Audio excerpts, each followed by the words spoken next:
They try to fake aging by playing at Metallica records. Are you kidding me? If you don't like it, it doesn't matter what the flavors are, you don't like it. Ray put us in touch with Josh Mantell, who does whiskey tastings and beverage events. If you have a cool name, you're going to get people to buy. You're almost as old as John. This is true. So this one is a bourbon or American? This is bourbon whiskey, so it's made in Washington State. Trying to drink it like hot coffee. Like really hot coffee. That's actually the entire reason why I don't like Macallan. Hey, what's the difference between bourbon and whiskey? Bourbon is...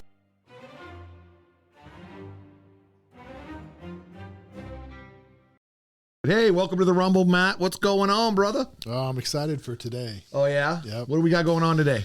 We're going to taste some whiskey. Whiskey. Oh, you know what? And some scotch. That's one of my favorite subjects, whiskey. So who do we got here tasting whiskey? I know we got Ray. We got Ray. Ray put us in touch with Josh Mantell, who does whiskey tastings and beverage events here in Tucson. I've got to tell you, I thought Josh was going to come in here looking like a 90-year-old man with a cane, smoking a stogie, somebody that would be an expert on whiskey. That's the world I came from, right? Could you imagine the guy sitting there in his old recliner, swishing his whiskey around, chewing on his stogie, but in walks Josh.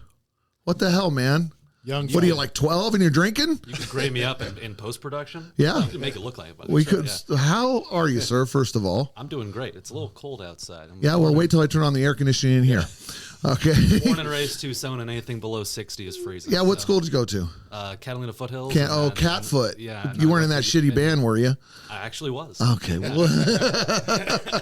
And we also have Ray. Yeah. Ray's with Long Realty. He is another agent with us, and I can tell you he works amazingly. In other words, he's here every day and puts the time in. So any success he gets is because of his hard work. So Ray, thanks a lot for connecting us with Joshua, with a Catfoot band player. So my daughter went to University High. Obviously, you probably figured that out pretty quick when I said Catfoot. So welcome to the show. All right, absolutely. And anybody from Catfoot that brings me this many bottles of whiskey in one sitting, I hope this is a good omen and a token of my apology. All right, not a worry. But why am I not seeing Jack Daniels in here? Come on, that's America's whiskey. I actually do have Jack Daniels. Yeah.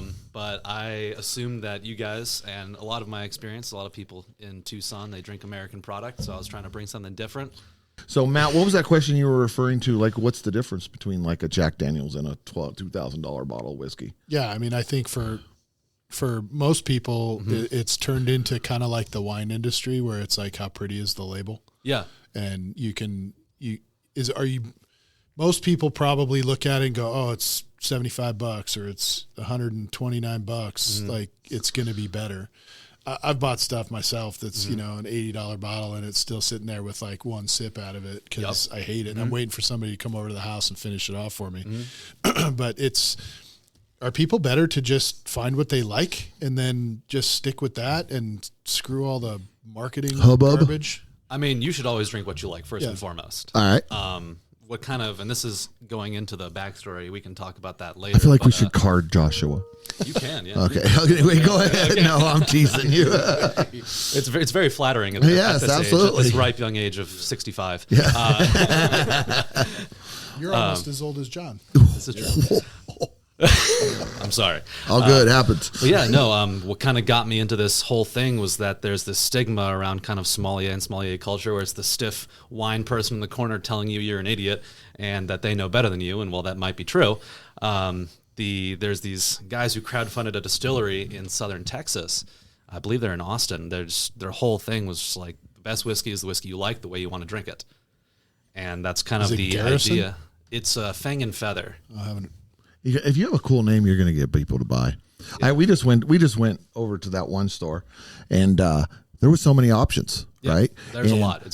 I like Johnny Walker, okay, but I also like a Johnny Walker that has a dragon on the front of the label. That is true. And I went there looking for that specific bottle because the dragon on the label. Yeah. And then I was turned around because it was $350. Oh yeah. Josh, you're a great guy, but I'm not going to serve you a $350 bottle of whiskey today. That's perfectly fine. Okay. I don't blame you. because is it that much better, right? Yeah, I don't know. I mean, some like people might be able to tell the difference between a $100 bottle and a $300 bottle. I'm not one of those people. I know what I like. I buy it. I don't care if it's $35 or $75. Well, Gentleman Jack. Now this brings us. We had a little conversation in our car. Gentleman Jack has a true vanilla flavor to it, in my eyes. Right, that's what I pick up. We just had something here, and the lady's telling me to look for this and look for that. It tastes like whiskey, bro. Yep. Okay, so why am I not picking up the nuttiness, the grapes, the sweetness, the bitterness, the caramel from the burnt on the barrel? And am I just not have a defined palate, as somebody might say? I wouldn't say not as having a refined palate, because what sommeliers do and how they train is all association memory, where you will. And one of the best things that I did when I was kind of training and learning to pick out the different tasting notes is you would have someone be like, this tastes like vanilla. And I would go into my cabinet. I would, take some vanilla extract. I put it in a little glass. I'd say, this is what real vanilla smells like. Smell the vanilla, go back to the glass. Do I find it? Do I not? And over time, you're just like, you remember what things you eat taste like. If you really love apricots, you'll be able to pick up apricots because your brain knows what apricot tastes like. But if you hadn't had that in a long time, sometimes that flavor in your mind is different from reality. It is, yeah. So it's not really important that you keep up to date, but eventually you will just train yourself to pick up some of these notes. So listen, my liver's looking to jump out of my body and give you a TED talk. It knows more about alcohol than any of us. Okay. All right. And so that's the concern. That's the concern. Okay. Is right. If I continue to go down this path, then it could be a problem. Yeah. How much is too much? How much is a taster? How much is a chugger? How much is just a party? So how do we even start to figure this mess out? Because I went down the whiskey aisle, and you've got whiskey from Japan, you've got whiskey from Korea. I mean, you name it, it's there. And you could spend a fortune, and like Matt said, and it still tastes really bad. Yeah, absolutely. And there's some bottles that I've bought that I regret buying. Me too. Because I ended up not liking it, or I thought I would like it for certain reasons. But ultimately, and what some stores do is they give you small tastings, or they give you tastings of the cheaper versions of it that you can kind of get an idea of what their characteristic profile is.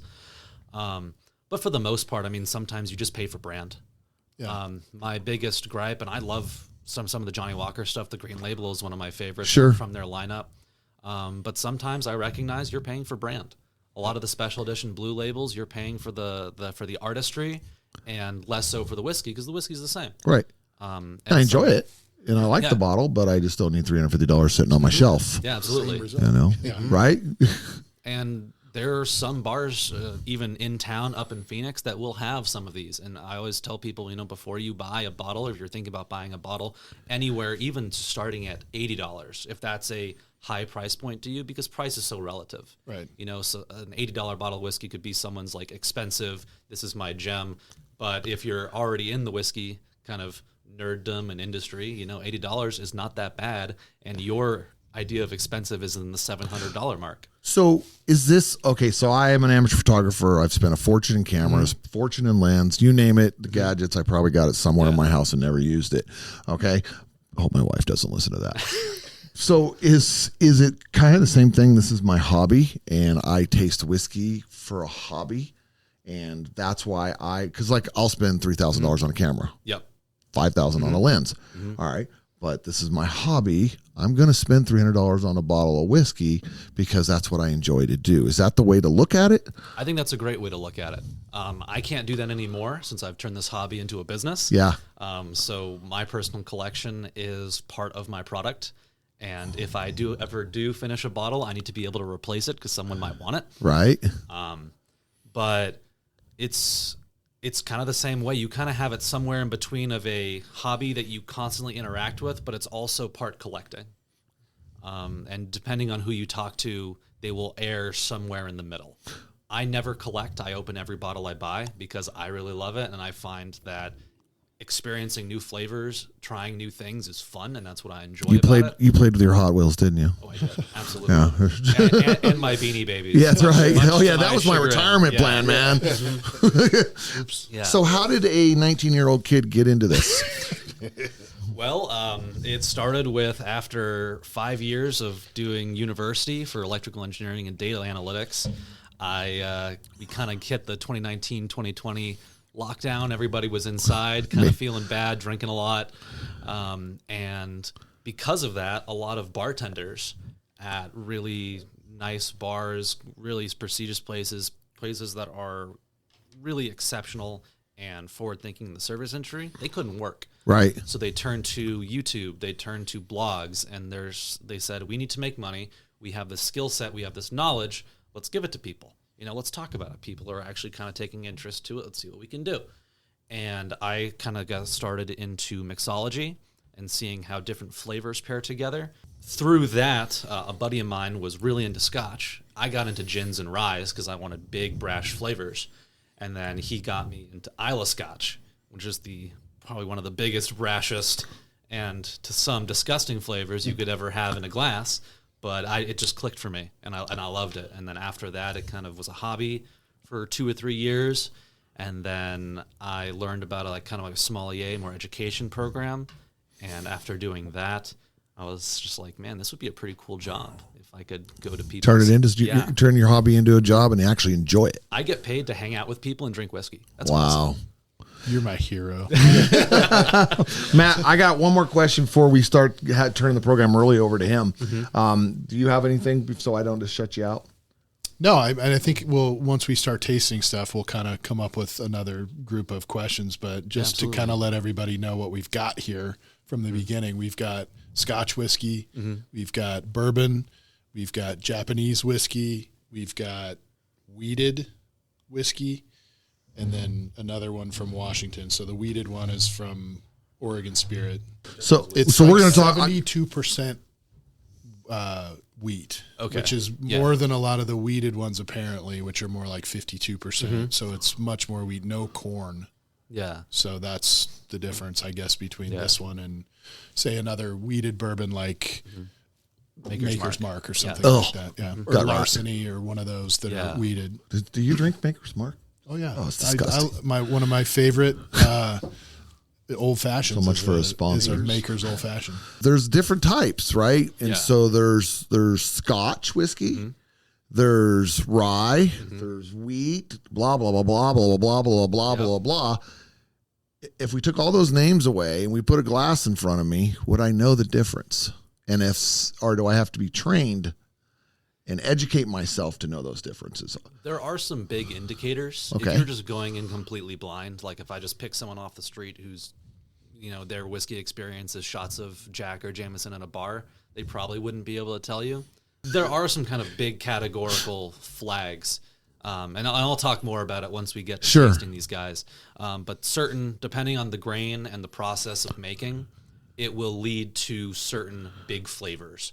That's why bourbons are associated with vanilla, oak, caramel. Rye, you get more of that kind of baking spice, allspice flavors. But there's still a lot of both locale, it's made close to bourbon, and ingredient-wise, it's close to bourbon, so you're still going to find some of those. But the baking spices are more prominent. With Scotch, a lot of the time you're looking at cask, what it's in, will bring a lot of those flavors. And with Japanese whiskey, it's all over the place. You mean like if it's in like a barrel that had something else in it before? Yes. Like sherry or something like that? Absolutely. That's exactly what Is it only distilled in wooden barrels? Yes. I mean, all whiskey, is that what makes it a whiskey? Yeah. All whiskey, depending on where you are, and whiskey history is just a history of people fighting over what is its legal definition. Right.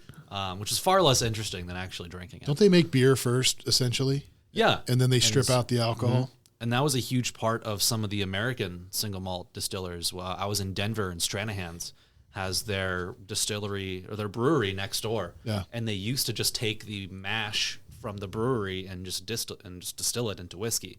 Now they got different processes and stuff like that. We were told that this one is a single barrel. Yes. Okay. It came from a single barrel. So I instantly went to one of those real small barrels. Is that the single barrel that's coming out, or is it a huge single barrel? It could be. All the barrels have different names depending on their size. But single barrel just means that bottle came from one barrel. Because typically what they do is when you're making a whiskey, you have tons of barrels, rick houses full of barrels.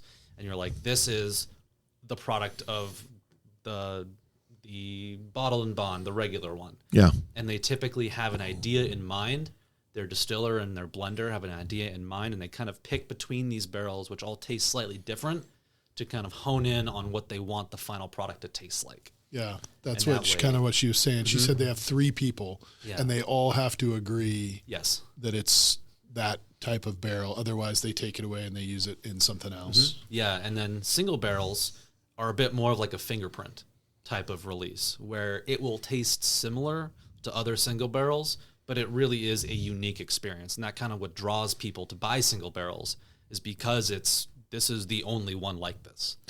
Oh, so if you love it, then you're never going to get the exact same thing again. Never going to likely. get the Yeah. exact same thing. Okay, but this wasn't real expensive. I mean, it wasn't cheap for my budget. No. But it wasn't real expensive. It's like $45 at Total Wine today. Yeah, there It's you go. on sale. But Yeah. Speak to Sue Horn. She's ready to help she's you. their Okay. sommelier.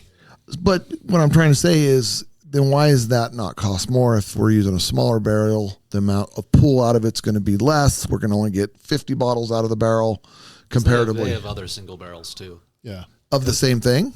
Of the same label. Instead of having your, for example, 100 barrels and blending them all together, it's a they'll do a blend. single barrel run of this is barrel 1, barrel 2, barrel 3. Okay. And I that's how think they Sue do it. said they did 15 barrels of Oh. this single barrel wheat. But that's still not much to Well, they're market pretty with. small. They do like 685 barrels a year. But he has to go into every Total Wine. I'm sure they're contracted across the United States. Why is that not a $5,000 bottle of whiskey if it's so limited? If they're not known, if you're not Macallan, if you're not Jim Beam, people, they're like, why am I spending this much? They could just be new, and it is only, I think some of their older ones were about 5 years old. Right. That's not exactly Old in the whiskey. extra aged in the whiskey world. Also, it is that's what primarily a these are, too. wheat whiskey. Wheat is cheaper than corn Okay. and stuff like that. So I got a question just about a specific, and then we should probably start tasting some. Sure. Because Yeah, there's going to be a absolutely. million questions after that too. But so is Weller right now? Is that just the epitome of marketing?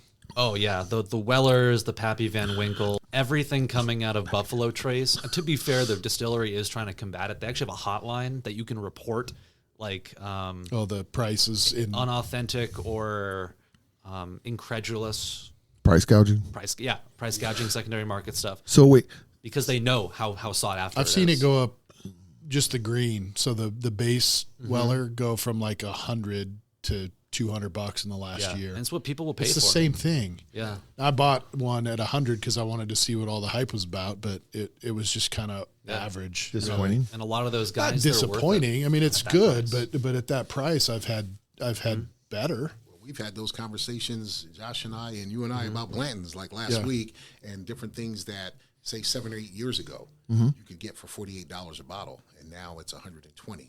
Yeah. Okay, and it's because, supply and demand, and The downside of that is if you really like something, it's hard to get. and that's one of yours that you really like, then you got to either bite the bullet or find something else. Right, and that's the thing. So we found out that, if you're willing to pay for it, it's all about, just like with houses and everything else. Sure. What's a buyer willing to pay?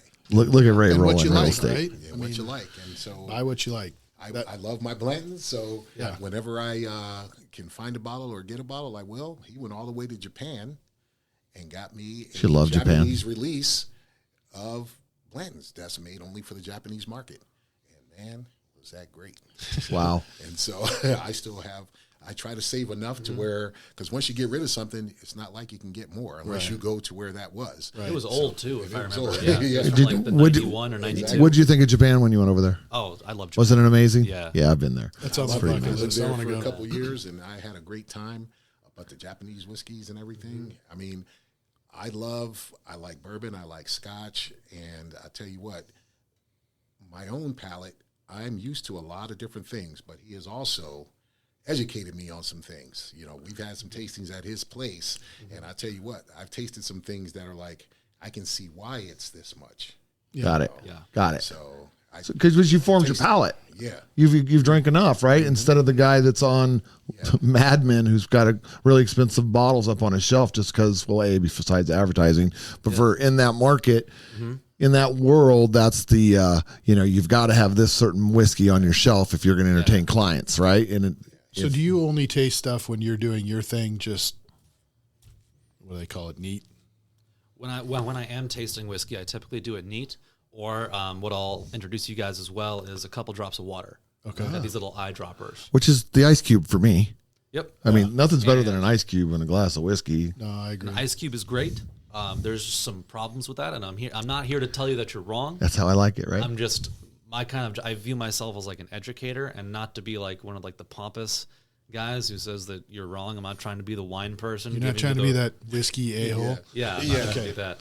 But if you're drinking like a whiskey or something like that, and you put some ice and you're like, it's tasting this way, I'm just like, this is why. Okay. Well, Because everything is a combination. Everything is an ingredient into the final product that you're sipping. all right. So we're going to get ready to get started. Do I need to cleanse my palate? Do I need to, in between drinks, do I have any, what do I need to do? Eat an I'd say olive? we Eat should an probably onion? start with whatever is lowest in APV. Well, let's break open the Japanese one. Sure, Let's yeah. start with, since you guys brought up Japan, and 3 out of the 4 of us have been there. One we brought for Ray. Oh, Thanks, Ray. That he's not allowed to have. Right. That's okay. We'll experience it for him. So what's the name of that? United States This is military. Kaigan. Watch out for Ray Yep. today. It's He's a gonna limited be release. clear of alcohol. A fine blended malt whiskey from Japan. All right. So blended. What's it mean? Blended means that it is not from a single malting. Okay. So it could be, realistically, and this is another huge issue with Japanese whiskeys, is it could be from anywhere in Japan. And sometimes it can be even from outside of Japan. So we may not even get the same Really? flavor twice. It's because they actually blended it in Japan, then they call it sorry. Japanese whiskey. Yes. Interesting. I went to a bunch of, like in Ireland, I did the Jameson, and I did Yeah. another small distillery Have you there. hold up the glass? Yeah, so like to coat it, is that like a thing? Like, Yeah, so whiskey, kind of like gin, I mean, to some extent it can or can't bruise depending on who you ask, but there is a good way of getting a lot of nose on it, where if you roll it around the glass and you can get see that it on wash the line. inside of it. Yeah. Yeah, you get the legs, and then that will aerosolize and get you a lot more on the nose if you're trying to get more out of it. But yeah, blended whiskey could just be a blend of, it is a blend of malt whiskey, so this is going to be all malted barley. There's no rice, there's no other type of grain in here. And it says limited release, which ultimately doesn't mean anything. It means more money for them. It means that people will want to buy it more, yeah. And they put it in a fancy box. Okay, I don't care for that. You don't? I don't. I haven't tried it yet. And Japanese whiskey Oh, is rooted in Scottish tradition, just from how the Japanese started distilling. So you're going to find typically a lot of Scotch notes, and specifically if you're nosing, and that's what this glass is for. Yeah. is it catches most of the phenolic stuff, so it doesn't smell like paint thinner. but it's harsh on the back of the throat. Am I reading that? Does anybody disagree with that? Once it becomes harsh in the back of the throat for me, then it becomes unenjoyable. I mean, whiskey. To me, that tastes like Scotch. Yeah, and I'm kind of.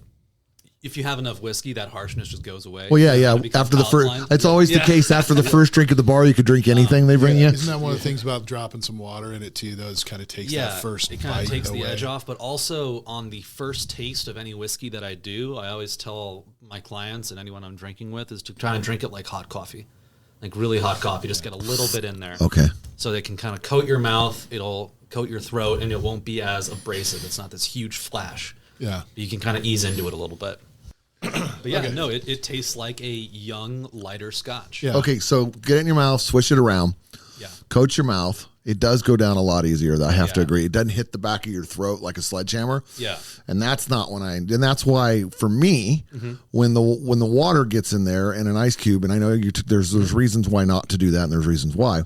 Then I wanna hear 'em. the water rolls down, slows down a little bit, and kind of makes it more enjoyable. Now, tell me why I shouldn't do that. So Or should. we can just start with ice. Is that and it's the same kind of reason why wine has a temperature. Why they tell you certain temperatures to serve wine, is that the temperature will mask or emphasize certain flavors. The colder something is, the less it's going to taste like anything. So if you just want something that is just, if you want the taste of whiskey, but you don't want this really big harsh thing, or if it's just hot out, by all means, put some ice in.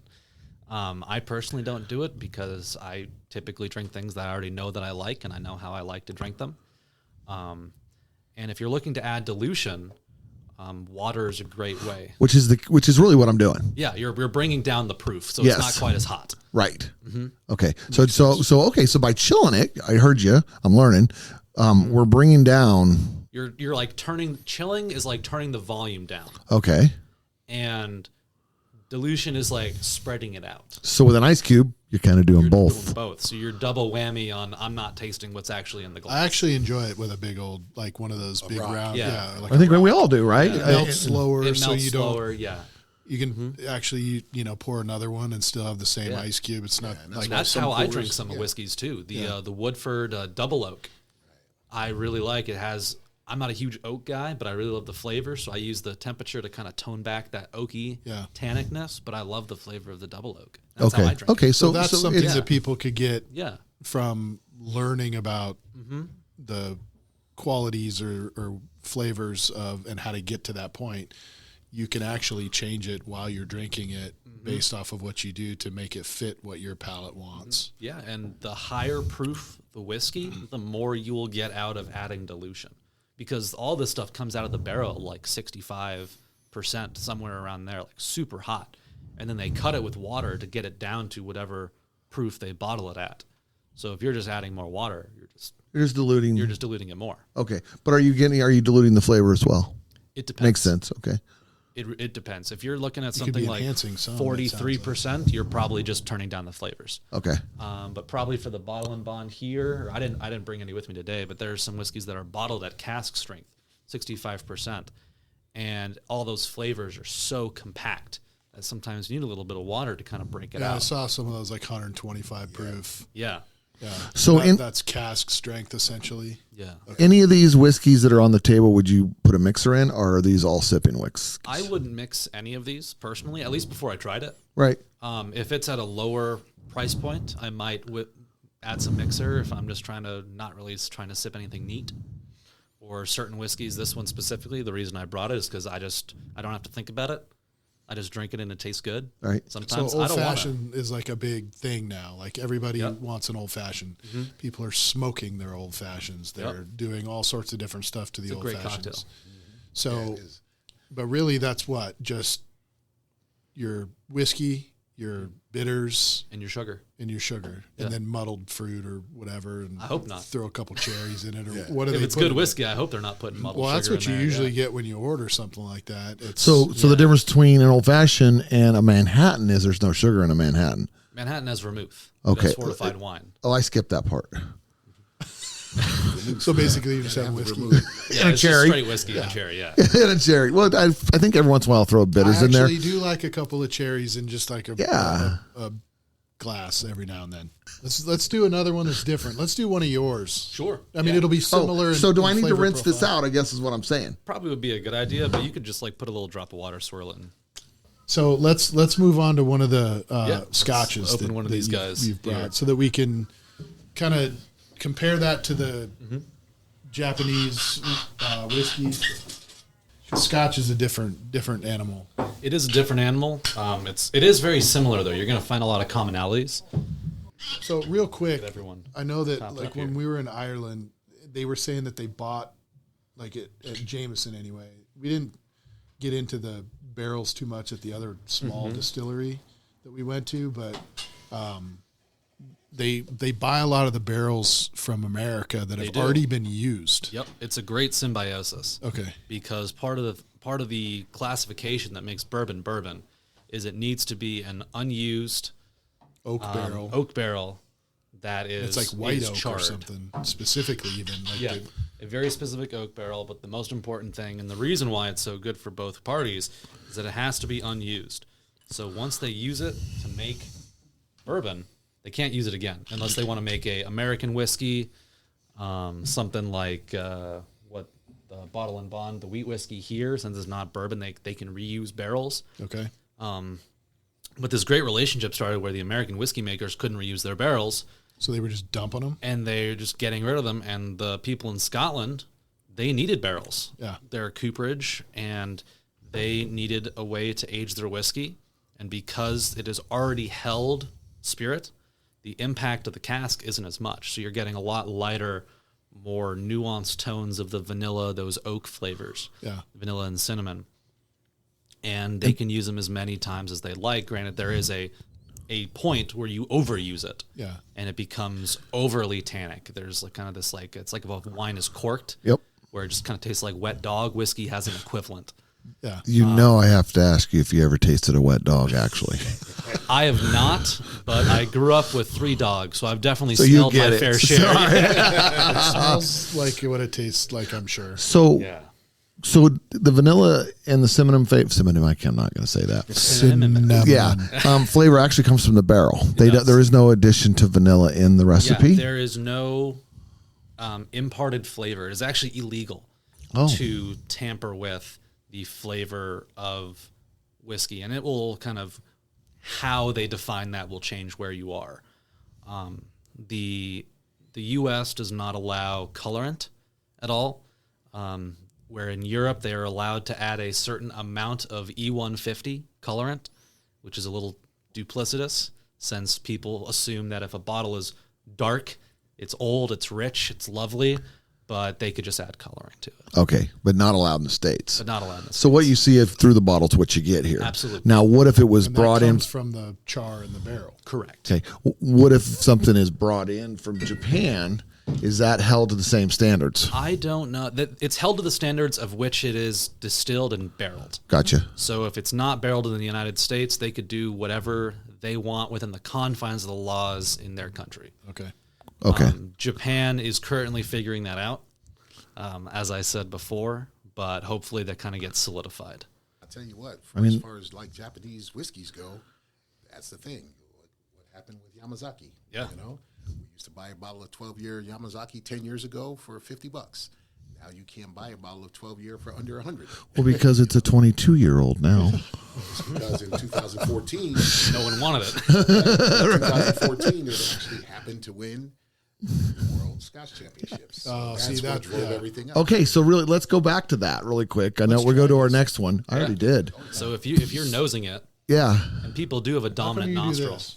Oh, that's I got why a you big do it, nose. Dominant nostril. Yeah, you want to. I do it to kind of get across my nose, so I know it's even. But my right nostril smells better than my left, mainly because I have terrible allergies. But a lot of honey, a little bit of nutmeg, some cinnamon.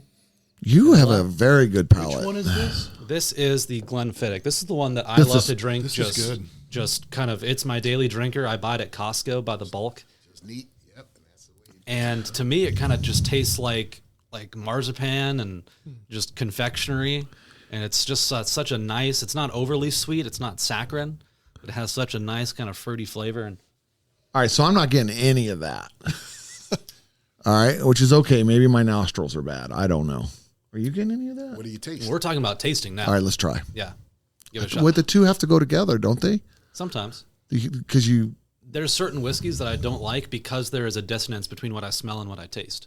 Okay, because all I'm smelling is dust. Is dust? So there's maybe dust or kind of maybe woody, maybe a little bit of wood. That's probably the grain then, because Okay. if you kind of think about cereal grains, that's what it's made out of, is the barley. I don't know what it is about it, and I don't know if this has anything to do with this versus the other one, but I feel like this one kind of sits on your tongue longer than the other one. Mm-hmm. Again, I have like or don't like I don't have any specific knowledge about why that happens, but And like or don't like, that is the most important thing for anybody drinking or enjoying anything. If you don't like it, it doesn't matter what the flavors are. You don't like it. Right. Do something else. Good point. Yeah. But What I guess I could find like which things from you, somebody who knows it, which one of those kind of palettes or whatever it is that goes into it. So the vanilla, the caramel, the cinnamon, all that kind of stuff. I could kind of, I guess, start to group those things by, okay, I like this as kind of the background flavor. Yeah, and that's what I love. If anyone at many of my tastings say, I don't like this, I love to hop on that. I'm just like, that's great. Why don't you like it? Yeah. And it's kind of it's almost like doing theater. It's that yes and, where it's just like, I don't like it. You're like, okay, why? And they're like, I don't like it. Yeah, Okay. right. You're like, all right, man, sorry. So I got it. Okay, and it's just a sip and just a little bit of a swish and roll. So is it more roll it on your tongue or is it to swish it like kinda mouthwash? Chew it a little bit. Chew it. You're kind of like doing the whole circular jaw thing.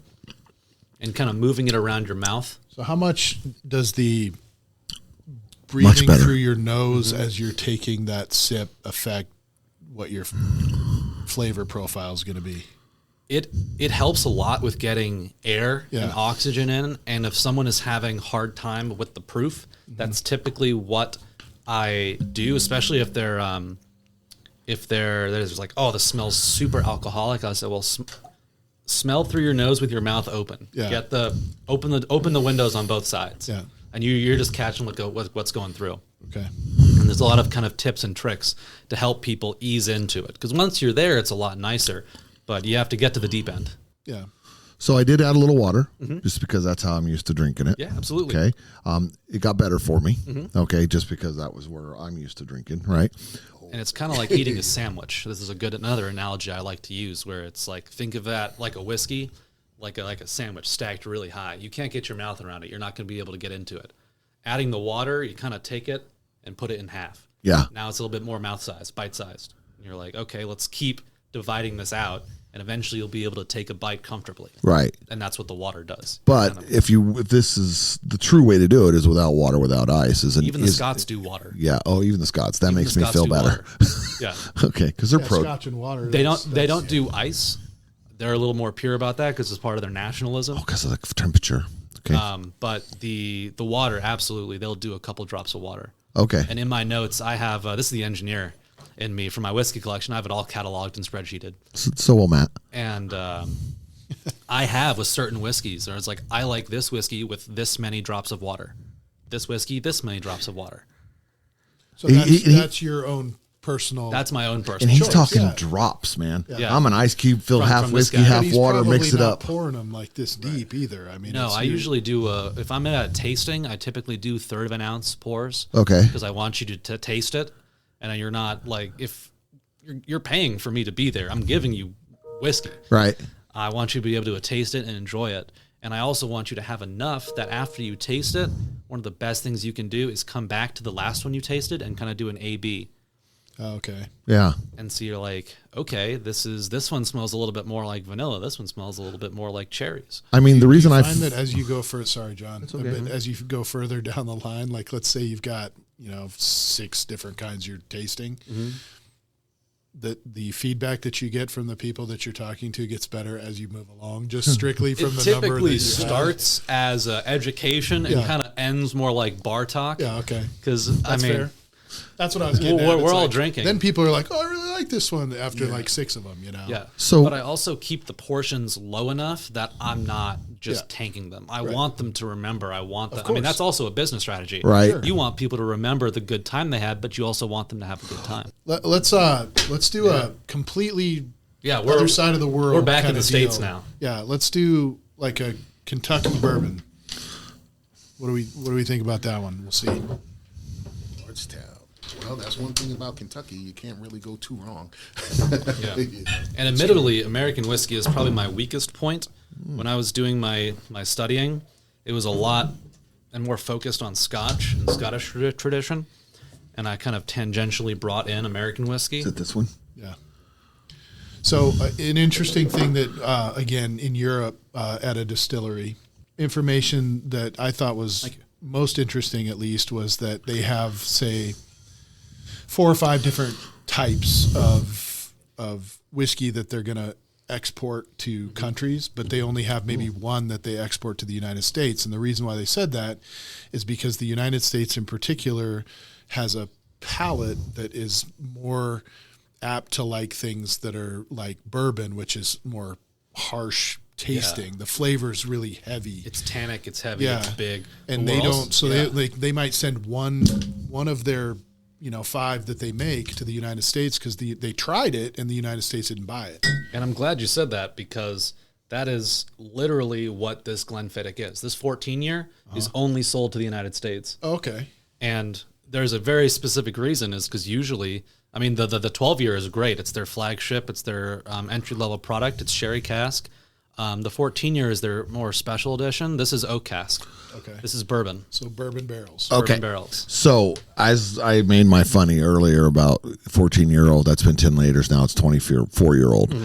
The numbers are how long it was in the barrel.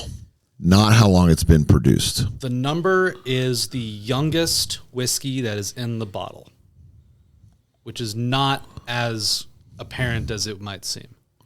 So there is older whiskey in there. Okay. And they have their catalog of the barrels they have across a variety of ages. And they have an idea of what they want the 14-year to taste like. Okay. So they blend from inside their own warehouses their whiskey together. And the youngest whiskey, if they're putting 14 years on the bottle, 14 years is the youngest whiskey they're allowed to use and put inside the bottle. Oh, okay.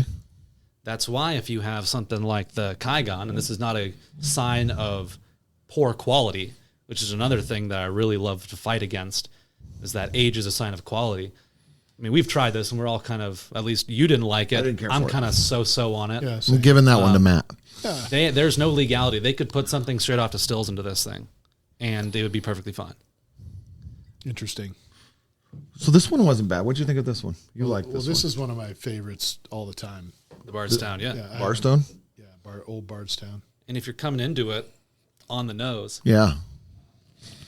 you get a lot more of the spice. Kind of the spices that I was mentioning for the Glenfiddich kind of turned up a little bit. A lot more caramel, a lot more oak. The vanilla kind of, to me at least, takes a back seat a little bit. That's good. I like that one. Right. So besides your services, do you sell whiskey as well at your I your don't. tastings? Okay. I don't. That's a whole separate legality. Yeah, You're yeah. just selling education. I am selling me. Yeah. I think you're doing a good job, man. Thank you. So what's next? This was Matt's daily driver. like It that appears to be. I really like that. Something that I wasn't a huge bourbon guy for a long time because I didn't like the oak. But I've come to really enjoy that kind of like peanut, kind of like the crumpled shell, dusty note that comes off bourbon sometimes. Okay, what's the difference between bourbon and whiskey? Bourbon is, amongst other things, it has to be 51% corn. It has to be majority of the corn in the mash. Okay. And it needs to be aged in a newly charred oak barrel. Right. Needs to enter at a certain percent. Does it have to be made in Kentucky? Technically, no, but probably most of the time you will find it made from Kentucky. I forget actually where the kind of the terroir restrictions are. The one I usually get asked a lot of is the blackened, the Metallica whiskey. Oh, really? Have you had that? I have not because I think it's a Marketing. shit. Do you really? They try to hyper age it. They try to fake aging by playing it Metallica records. Are you kidding me? I'm not. Oh my god! So that's the whole. If you've seen like they play Metallica albums I do inside like Metallica the records. aging Yeah. barrels. I'm not sure that it would age. Have you seen any of those like whiskey. Jefferson Ocean barrels? Yeah, Any yeah. things? So their whole thing is that they put the barrels on a ship. So the rocking of the ship, you get the thing sloshing inside. It gets more barrel contact, and the way that people kind of fake age or hyper age whiskey faster than normally is they vibrate. It's all about barrel to liquid interaction. So they got these, I think this is probably hyperbolic, so I might not be correct on this, but they use the sound waves and the vibration from the Metallica songs next to the barrels to vibrate it, to get it to interact. And I'm like, that's cool, but I'm not paying extra for that. That's another marketing Gimmick, yeah. Yeah, gimmick. Yeah. So what's next? What do we got next? So this one is a bourbon or American? This is bourbon whiskey, so it's made in Washington State. I'm stiff in Smells glass. a little bit hotter. Yeah. Because both of these have the same percentage, but there's a lot more alcohol coming off this one. Oh, I like that one. What was that one? No, I that did one's too. really good. Does anybody else agree with me? I haven't even tried it yet. It's probably because I Ton blew. more orange. Adding water to it gives a ton more orange, kind of that orange oil burnt on the nose. I did 2 drops if you want to. Well, I got to do the dropper, right? I think it's fun. I like that one. Get a little sciencey. That's good too. It has a lot of the Well, I think it's- same profile, I think, as the old Bardstown, but it's like every one of them is amplified a little bit. Well, Yeah. I think you just said that's a little sciencey. I think that's all this is science. Yeah. This is chemistry. You're turning knobs. Yeah. It leans more towards the kind of the oak and the caramel. I get a little bit of kind of like, Oh, well, okay. So with 2 drops of water, that changes it even better for me. Mm-hmm. And I was shocked that it was only 2 drops to get me there. Mm-hmm. So that was pretty darn good. So that's your spreadsheet. That's the bottle I'm info. I taking get home. some kind of coca. You get some like cocoa. You said like peanut dust or something on the other Yeah. one, like Kind of like if you crush a peanut shell in your hand and kind of smell it. okay. All right, so I like that. So why do I like that so much more than I like that? Because this seems less harsh than that, and maybe that's I got really the opposite. You added water to this. Did you add water when you had this I one? first tasted it without, and that's when I really Yeah. liked it. And then when I added the water, it got even better. Yeah, but when you had this, did you add water? Did not. the lady from this one, Oregon Spirit, actually. The I've had this tannic. before, but it's Yeah. been a number of years. It makes sense why it's from the Pacific Northwest. Yeah. Especially if you kind of compare things, the temperature impacts how things age. Okay. So if you have something like the Texas whiskey, heat and humidity will impact how fast something ages because it's expanding and contracting the wood. And it's sitting in a barn, like getting Yeah. just cooked all summer Yeah. long. All right. So I'm going to throw a wrinkle into this, okay? So I've been to Napa and been on their wine train. And on their wine train in the back, they serve you an array of wines. They also give you chocolate. They give you some meat pairings. and cheese and food, Yeah. and it changes the wine, Yep. okay? Does the same thing happen with whiskey? it can, yeah. I mean, could you eat a piece of It's chocolate? not quite as delicate as wine. Whiskey will hold its own a little bit more. So you're going to need stronger flavors or more pronounced items to steak. kind of Like a cigar? Cheese, Like too, a cigar. Is that Stinky why cheese. cigars and whiskeys are so good together? Yeah, and typically the interesting because cigar is even stronger. Right. So when people do cigars and whiskey, the whiskey is kind of playing second fiddle. The whiskey is your foil. It's boosting up the cigar's flavors. Right. But with whiskey, I love kind of fattier or cured meats. Yeah. Just because it coats your tongue and lets you kind of get things through a little bit easier. It's not quite as hot. So but things like what? Like salami? like Genoa or Yeah. Capicola. I go down to like Ford's Meat Market and Okay. just get some whatever the guy recommends. Get some slices of it. But what I got from what you're saying is that you get more of your opinion or your evaluation of it when you smell it versus when It's you kinda were tasting half-half. it. Yeah. I really want it to be half-half because I want it to So is that smell like good. an expectation that you're going to have though? Like, so Yeah, that it and kinda that's something that I reinforces it or have. not? That's actually the entire reason why I don't like Macallan, is because Macallan smells wonderful. It's expressive. It's fruity. You get honeyed notes. It's like orchard fruit, and then you taste it, and all the knobs were just turned down to one. And I'm like, come on, man.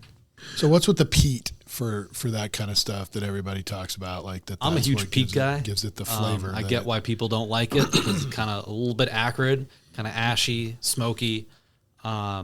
And Brook Laddick, these guys, they're from Isla, which is known for their peat. This is an unheated Isla, is that how you say that? Isla, yeah. We're going to get you on the Gaelic. Yeah, perfect. here. I loved Ireland, but I don't know how to say any of that stuff. anymore. But this is a non-peated version of it. So And we had. Did we I have brought that?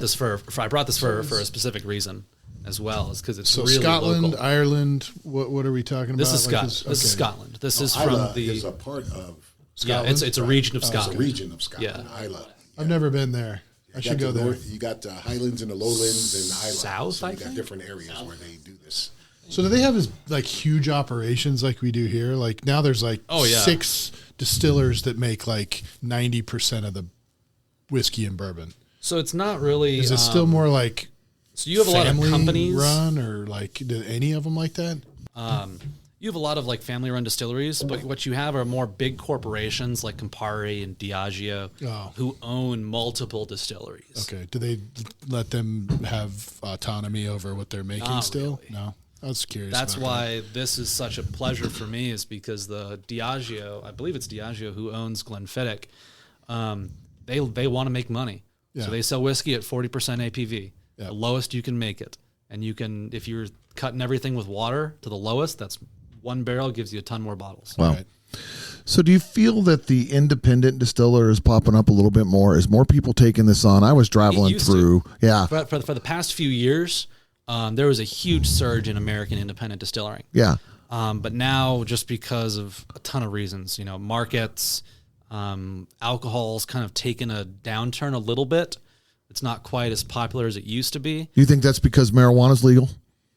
That's been legal for a long time. Well, no, but do you think? No, I don't think so. I mean, think it's a because people are different- turning to the other sin. So I I want to. generational is like nowadays you see more young people abstaining from alcohol. They're doing the mocktails and they're going out. Yeah, it's kind of doing that trendy kind of now. stuff. I So see that's that. a trendy thing. So you see that there's even mocktail bars. So you think this is an antique we're drinking There's here? mocktail Is it gonna- bars? oh yeah, places that absolutely. only serve Yeah. Where do you think Matthew goes in? God, he's mean to you. So like you get a lot Come of young back at people him. now who say, hey, I want to drive. I want to go hang out with my friends, but I want to be part of the action, but I don't want to be drunk. Yeah, This but world's I'd going to be rather go so like much better place without us. I'd rather go to a craft cocktail bar and let them, whoever's driving, order a mocktail there rather than have a whole bar. And a lot full of bars do have kind of a small mocktail selection. Yeah, sure. Nowadays. No, I get that. Yeah, now they do. So where I was going is I was driving across Wyoming once, and out in the middle of nowhere is this distillery, and this guy yeah. set us up. He had a big jackalope in the front of his where you can climb up on it. There's a decent sized distillery out of Wyoming. Yeah. Yeah. It's actually not bad. There's microbreweries everywhere now, right? And there's Yeah. people brewing out of their garage, okay, Yeah. which has always been around, okay? So can a guy like me go, you know what, I'm going to make some whiskey this Yeah, you year? could. You probably could, but it's the same with anything that gets really popular. Is you have COVID, post-COVID, people are drinking a lot. There's this huge surge, bunch of demand. Places start opening up, but now we're going back to a norm. So I mean, I think I heard maybe a month ago. There's a whiskey cast that kind of it's a podcast that does whiskey news. Sure. And as far as people in the industry, I think they're saying there was such a surge that now it's not sustainable. And I think it was one distillery per day is closing. Wow. So let's put At it the in time, it was perspective. crazy. They do 685 barrels a year. That's really small, right? Well, that's Comparatively, yeah. yeah. So that's kind of what was my big concern, right? Is how are they going to keep, if all of a sudden this thing gets popular, how are they going to, it's supply and demand, right? Well, that's and it how, takes I don't so know how, long to get it. Yeah. Like, I mean, you're aging it. That's so how you're planning whiskey way ahead. people, they have to keep the doors open somehow. Like these guys, have you ever heard of the Botanist Gin? Yeah. That's these guys. Oh, it is? Usually whiskey Gin places. you can do quick, yeah, right? you don't have to age it. They sell vodka. They sell gin. Something you To can diversify just a get little out, bit. keep it coming, get it out the door, have a base level. Because this one is, I think it's 8 years old. You're not going to see profit on this when it goes into the barrel till 8 years. If you're making a 40-year-old whiskey, it's 40 years from now, right. And so the older the whiskey, the more expensive? typically. Okay. And it's just because of the age of the whiskey in there. It is purely the time Okay. that goes into it. And so we could have barrels sitting right. Is there a 100-year whiskey? Do we have it out there? I think the oldest one that is being bottled right now is Macallan 82 year? Holy smokes. I forget the age, but it was beautiful. It was a hand blown glass kind of gourd that was being held up by these like bronze cast hands that was like twisting up and holding They're the bottle. charging It so was much they gaudy can as really, shit. really, Yeah. really get into They got the to give them presentation. Got to Yeah. give them a trophy too, right? And the crazy thing is, it didn't even outsell the most expensive Japanese. Really? Really? Yeah, I think it was sold for about $800,000. Wow. But the oldest Yamazaki, I think, sold for $1.5 million a bottle. So is that the record? I believe so. Because it went at auction. It was the Yamazaki 55. I'm not. Would you be willing to take that risk on a Japanese whiskey if you That's really, an investment. if you really don't know what their guidelines are over there and what I they? don't think people are drinking that whiskey. Nobody cares. They're just. I wouldn't. It'd be so weird to buy something Unless you got and like put it in a Bezos safe. money. You're not cracking You're not open drinking $1 that million whiskey. Yeah, right. whiskey, that's a collector's Yeah. thing. Unless you win the Powerball. And there's better. I mean, no offense. I like whiskey just as much as anybody in my own terms. The guy that buys that for $1 million could probably hold on to that for 10 years, and somebody else will buy it for 3. That some bitch probably doesn't. That guy probably doesn't even drink whiskey. Yeah, it's like It's just an investment. He That's what a locks lot it of up Wall somewhere. Street guys do is they were for a time investing in vintage whiskey because it's such a stable market. Yeah. Because that price is going to A hold. limited supply Yeah. of that. Because there's not making any more 100-year Yeah. whiskey or It 80 is years finite. whiskey. Yeah. Gotcha. So we have one more, right? Well, we've got We got two more. Okay. more. Well, So I want this to be last We'll because end with that. We'll go with this one. all right, let's go. How you say it again? Brookladdick. Okay. Brooke Laddick. Yeah. So this one, it uses only local Isla barley from specific barley fields, and it's the names of the families. I understand. So you got the Dunlawson. So the that's not Muldry. necessarily marketing. That's history, which is marketing. Yeah. But so this is more of a kind of what wine people call terroir. Yeah. The taste of the place. Got it. Of where it's from. Okay. So in your opinion, and you're a Scotch guy. I am a Scotch guy. So a big difference between this 14-year here that we tried and this is an one? 8-year. Okay. So it's a what- little bit younger. Okay. Want some water? Youth will probably mean that it is a little bit hotter, a little bit more phenolic, Okay, when you say hotter, in other words, it's more coming alcohol. in a little a harsh. little more alcohol. Okay. Flavor. It is smell. it is a skill of a distiller to not have that note kind of be prominent. I want to bring you through kind of my process because this is one that I have sat with before and kind of it's called deductive tasting. And you kind of think about it like a family tree where you kind of go and you kind of find which line to follow. So if I'm coming into a whiskey, say I don't know what this is, Okay. and I smell it, you get that kind of cereal grain note. That tells me that it's probably barley. And you're thinking, okay, what regions of the world make barley whiskey?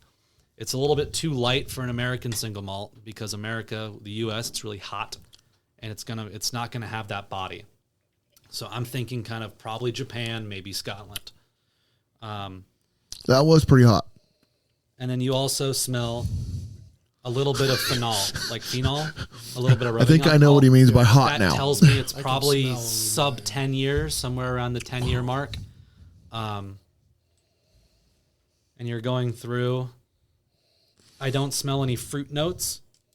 I smell a little bit of vanilla. That means it's probably a I actually bourbon, feel a like bourbon I barrel. can smell that a little bit and taste it too. And you kind of get all these data points, and you're like, okay, what area of the world does barley whiskey, does bourbon barrels, and as far as I'm concerned, that's probably Scotland or Japan right now. But it smells a little too... Japanese whiskey to me has this kind of like mustiness to it.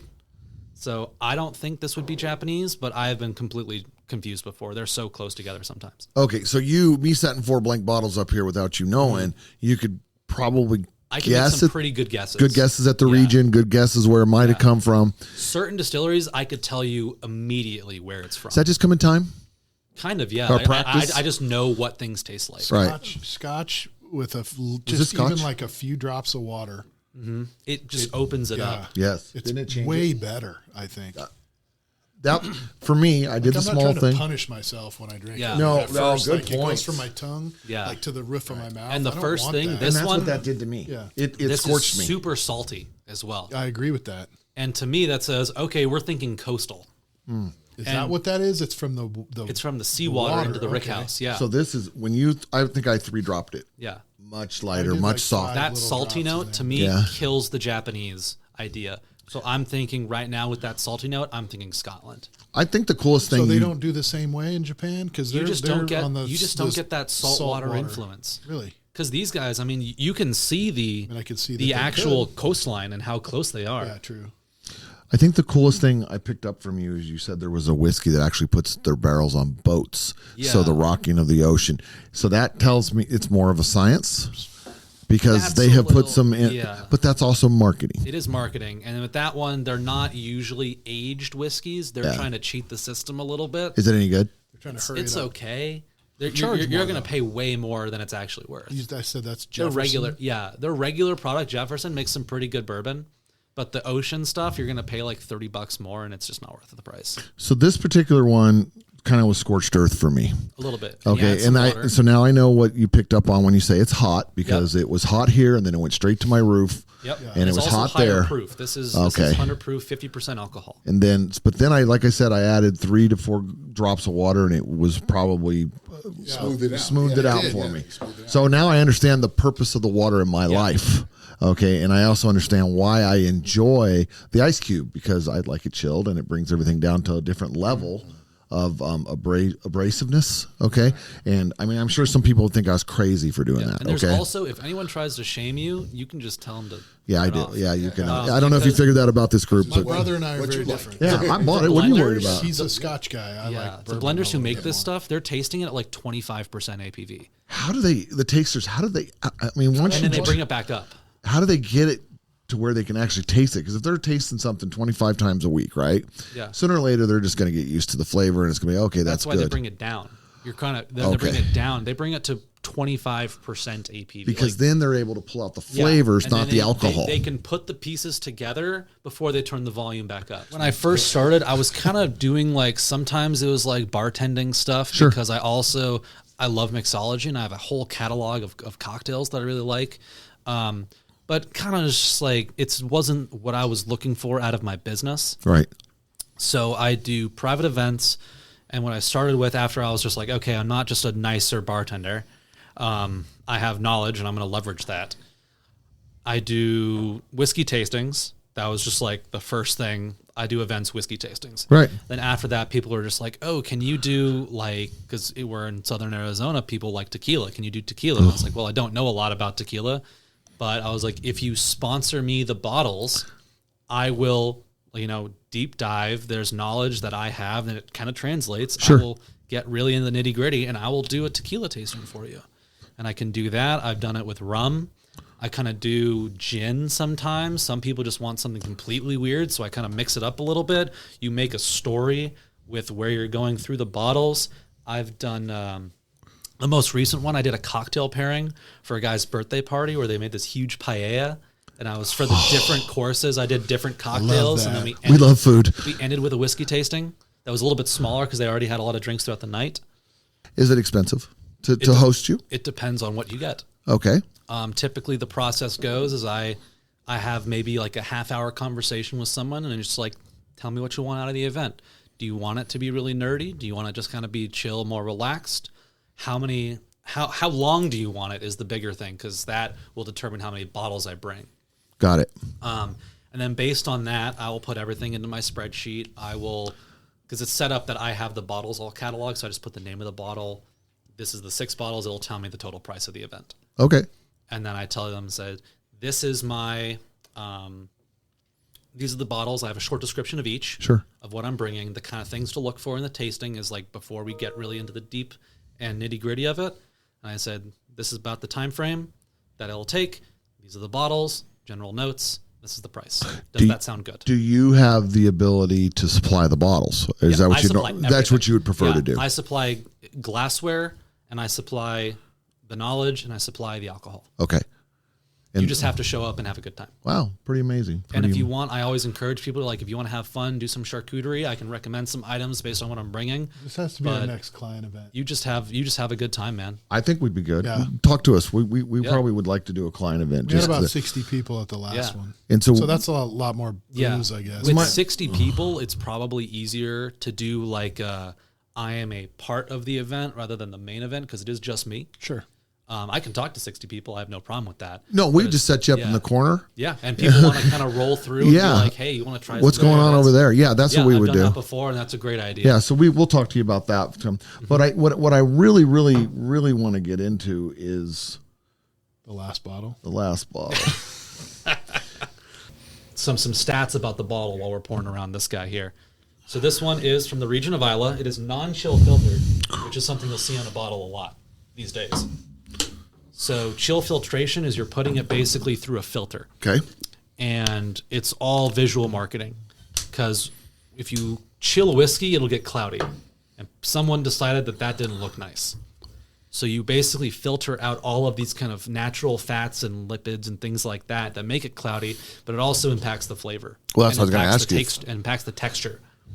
So any bottle that says non-chill filtered, they're trying to get the most pure, genuine product to you as possible. So this is a 25% refill French oak, which typically gives you some kind of lighter, white wine-ish kind of sherry flavors to it, at least from my experience. And then 75% first fill American oak. So it's predominantly American, but you do have a little bit of French oak casks in there. So that's not a reused American barrel. That's it is. A new. It is a first fill means first fill after they get it. Oh, okay. Oh, so it could have a first fill is your first refill. Okay. So just a unburnt barrel, does that give you any flavors at all? Not much. Okay. But it really just depends on what you're trying to get out of the. Is it the deeper the char, or is it just They have different levels of char. Right. I mean, to the point. It will make it darker, and it will give you more of those kind of tannic flavors. And is Is it just flame, or do they put it over a fire with like? They put this thing on like a rotisserie and a blowtorch and just spin it with a fire. So what I was thinking is if I took mesquite wood, flip the barrel upside down. I'm just thinking, all of a sudden that mesquite's what's smoking me and kind of flaming up in there. Is that going to add flavor or not really? Like It's the Del about Bach it's whatever thing. the wood is made out It's of. what the wood is. So But with Del Bach, they're malt whiskey and they're doing a lot of their mash, but they smoke the mash. So instead of doing it like with the barrel, they have their whole grain that they're just roasting over this kind of fire effectively. And then they put it in all sorts of different kind of barrels. they do. They do it in old wine barrels and But that's how you anything. get the smoke. Yeah. Is Okay. you smoke the grain, not the barrel. So what do you guys think of this one? I haven't even tried it yet. Slosh it down, guys. You get cream, vanilla. See, I'm Not just as much not. lactic. I don't smell anything but whiskey. Okay, and I just, I think it's that one's good. and that's just over time. It is good though. Yeah. He just told us that this one is 72% wheat in the mash. Both Well, who's selectable she? Let's flavors, talk about her a little profiles, bit. reminiscent of We baked met goods. Sue Horn and Gary Weber at what was that? Oh, Total Wine and More, and the sommeliers. Sommeliers. Is it called the same thing? Is it a sommelier? I think effectively now it's good enough to call it that. I'm pretty sure the wine That's what people she called are herself. holding on to that name as much as they can, but they're sommeliers. She called herself. They're- Yeah, and I they do got to the give same Sue thing. this. Sue flew in just for this event with them, and she is passionate about her bottles. I that woman took us up and down the aisle, and she shared different brands with us Yeah, that she did. she even enjoyed. She's actually the one who recommended this. The other one, Woodinville. Yeah. and then what she did is we actually had a little less expensive bottle of this, Mm-hmm. and she said, "No, wait, this one's on sale today, and it's a better quality. Yeah. You might want to try this for a couple dollars more." Yeah. It was To only a me, couple bucks more. this was pretty darn good. Oh yeah. Even What'd on you a pay for this one? Like $45. 45 killer bucks. find. Yeah, that's good. Okay. And they're having a special. I mean, I hate to plug it this way, but they're having a special across all Total Wine and More. You get a better price, so you might want to check It's into like it. $10 off. And I That's like good. it's from Bend, Oregon. Everything now is coming from Bend, Oregon. For a distillery who's like a little bit smaller scale, partnering with Total Wine is great publicity. That's probably why she's so passionate. I mean, anybody who's in this industry will just, it's not just their product, but they love a ton of stuff. I'm This sure is- she said they only have like 17 people that work for them. Yeah. I think And they had 2 of them here. what are they? Triple gold? What did they say they were, Matt? They got a bunch. They won The San Francisco or Yeah. the, San Francisco, I think, or it may be international. I don't know what they said. Yeah, but she was very proud, very very proud. Now then you said they only put out 668 bottles a year. No, 685 Barrels, and we don't know the size of those barrels. This one was the one we're drinking now is the San Francisco World Spirits Competition 2016 Double Gold, Yeah. which is the highest award that is given to a spirit of that competition. All right, if you got to have one of don't want these, to. which one would you want to take? Just one? Yeah. I would still. I feel bad saying it. I still feel this is one of my favorites. Yeah, I love like this. that one. I love this one a lot. If I had to pick like a second, That was a probably blowtorch to me, would man. either be that one I like this one. or the Woodinville. Yeah. Yeah, that was like a blowtorch to me. It was good once I put some water in. So maybe I just need to adjust it But to it's my just a few liking. drops of water change Yeah, everything. because it's this like it kind of gives me that vibe that, and I always do association, both memory and flavor is so huge in whiskey. Because some people will drink something and be like, "This reminds me of this time I was in this cabin when I was like 14, and this atmosphere." It brings you to a place, and that's what I love about having people experience new. I think for me, just because probably Those are good. is just because I like the taste. It's interesting because it was Are the these one 2 that bottles. Sue has something to do with making, and then the one that she recommended. Yeah. Yeah, So for me, she knows her stuff. which is obviously a novice sipper, but I'm a pro chugger. Give myself some street cred. These 2 were I've been around. these 2. The Japanese one, it was just not my jam. There's probably better Japanese. I like that one a This lot. one here is pretty good. I didn't. This is like a $30 okay. bottle. That's Yeah. the beauty of this one. Yeah. This one's okay. This one, I'd have to doctor it up a little bit for The me. only 3 I've tried out of all the ones you guys are drinking, I've actually tried these Yeah. before. So I do like, I like Glenfiddich. I always have, and I do like this. I've tried that on a number of occasions. So Special editions, are they worth buying or are they good to get as a It gift? depends. If you're buying someone who is a whiskey person a gift, you are basically like buying clothes for your wife. Okay. Oh yeah, so bad idea. And that is a pure whiskey drinker, right? That is somebody like just a casual drinker's not going to know much different. Yeah, if it's someone, if you want to impress them and they say they drink whiskey, but they're not really into it, you could buy a bottle of Johnny Walker Blue, and they'll be like, "Oh my God, it's so great! Thank you so much." All of you understand I'm doing a Johnny Walker Blue, so you can get the If one you with the buy dragon me a on it. bottle of Johnny Walker Blue, I would say, thanks. Yeah, I guess yeah. Really? because I know you spent a whole lot of money for something that's not that good. $350 is It's what not worth it. Matt wouldn't buy it for me. I asked. You're better off buying the green label, which is actually year dated. Green label is a 15-year-old. There are restrictions on that. Okay. And it's the blue is just you're paying for the name, you're paying for the bottle, you're paying for the marketing, you're paying for the label, and the whiskey is like not even tertiary. It's like fourth or fifth in line as far as what's important for that bottle. Gotcha.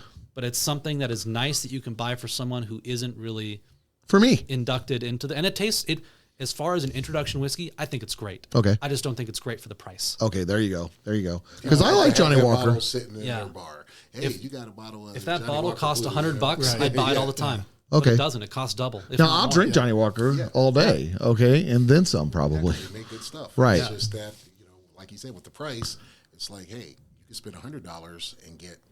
Well, this was It's interesting. This was that you $40. say, like you like Johnny Walker a lot, but then you Put some ice in gravitate it. towards the bourbons instead of the Scotch. Well, I'm picking out of here. No, I'm saying, but there Yeah. were Scotch here, and Johnny Walker is Scotch. It's Yeah. blended Scotch. Yeah. All right, here we go. We're trying to educate myself and the public. What's the difference between Scotch, bourbon, and whiskey?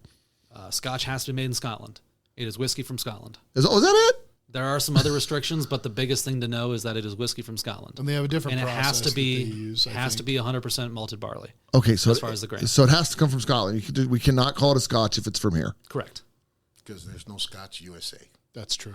Yeah. Scotch whiskey. So there's really no difference except there obviously The is, grain. right? The main difference is the grain and Scotland holding onto the name. Okay, so all right, so they kind of have the copyright to the name, Pretty much. and yeah. that's what we're buying. As I said, whiskey history is a bunch of old guys arguing about legality. Well, that's kind of why I expect you to be an old guy. I got to be true, honest. yeah. Okay. I feel like one, my back's going but out, trust so- me, if I'm at a party, you're the guy I party, want, pal. right? You have the look, you have a beard, that helps us out. Oh yeah. Okay. I grew this out for a very specific reason.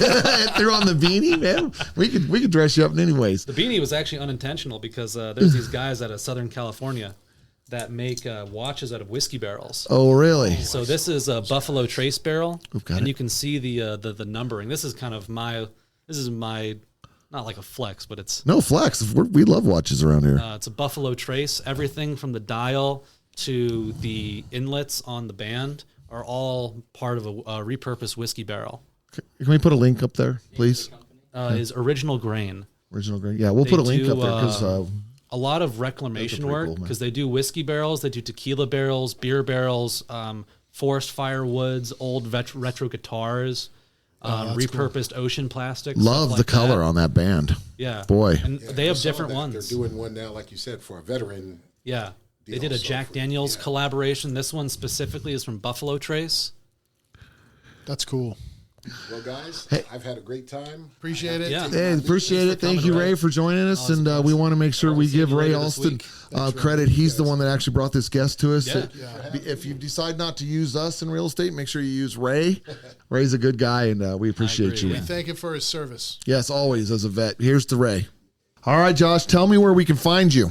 Well, you can. I have my Instagram, which Okay. has it's my main advertising because that's where I show all my bottles. Okay. I have pictures of my shelf, my collection on there. That's at jdmintuc. That's my initials in Tucson. And any client, you guys as well, or feel free to text me, call me, leave a message, trying to set something up. Man, I want to thank you. You thank you you did so this much. on You the guys are spare. great. You did this on the spare of the moment. I know I get a little goofy. Matt likes to be serious, but let's make our wheels turn anyway. But man, you are a resource that the we're going to lean sommelier on. world is filled with a bunch of stuffy old guys, and I do not want to. Aren't you supposed to have a contribute chain that. with a cup around? Something like that? Aren't yeah. you supposed to be wearing that? But all I want to do is to have people enjoy their time, get some new experiences, and walk away feeling like you learned something. If you have any questions about today's show, feel free to reach out to us directly. at Smith & Bollinger at longrealty.com. And always remember, we're here for you for all your real estate needs. Whether it's residential, commercial, investment, or land, we got you covered.